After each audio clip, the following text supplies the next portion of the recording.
আমি জাহাজ দিয়েছিলাম, জাহাজে অনেক ময়লা রয়েছে। এখন আপনি যদি একটু মাস্টার দ্বারা বুঝে বলতেন, আমরা বলতেছি ঢাকা গেলে নামা দিব। এখন আপনি যদি একটু বুঝে বলতেন আমার বাড়িতে সমস্যা, নাহলে তাই সাথে গেলে আমার পরিবার কীভাবে চলবে, আপনি একটু মাস্টার দ্বারাকে বুঝে বলেন ভাই। বললাম তোমরা তো ঠিক মতো দোয়া দেয় করো না, এই মজা রয়ে গেছে। এখন আমি বলে তো আমারও চাকরি চলে যাবে, একসাথে চাকরি যাবো দুজনে।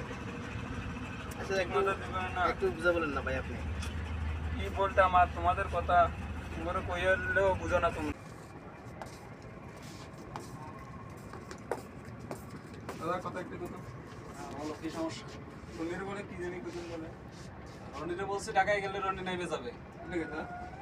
বিষয় হচ্ছে জাহাজ দুইছে 2 দিন আগে যে জায়গায় তাকাই সেই জায়গায় ময়লা, জাহাজের প্লেটে ময়লা, সিঁড়িতে ময়লা, অ্যাঙ্গেলে ময়লা, যে জায়গায় তাকাই সেই জায়গায় ময়লা। ওরে ট্যাক্টেন্ডেলের দায়িত্ব দেওয়া হয়েছে, ওই স্টাফ যারা আছে সবাই নিজ দায়িত্বে কাজবাজ করাবে, নিজ দায়িত্বে সব কিছু করবে। ও নিজেও কাজ করে না আর কেউ কাজ করতেও দেয় না। এই যে জায়গায় তাকাই সেই জায়গায় ময়লা, এই ব্রিজের সাইড প্লেটে ময়লা, সিঁড়িতে ময়লা, এই যে ফুল গাছের এই যে আশপাশে ময়লা।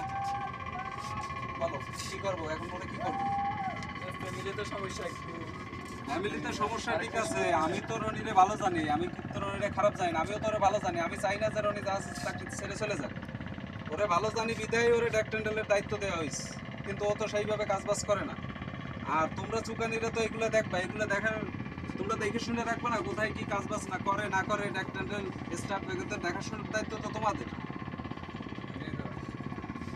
যাই হোক সমস্যা নেই, ওরে বইলেও ভালোভাবে যেন কাজবাজ করে আর কোথাও যেন কোনো ময়লা না থাকে। কালকের দিন পর জাহাজ ধুয়ে দিতে বলি।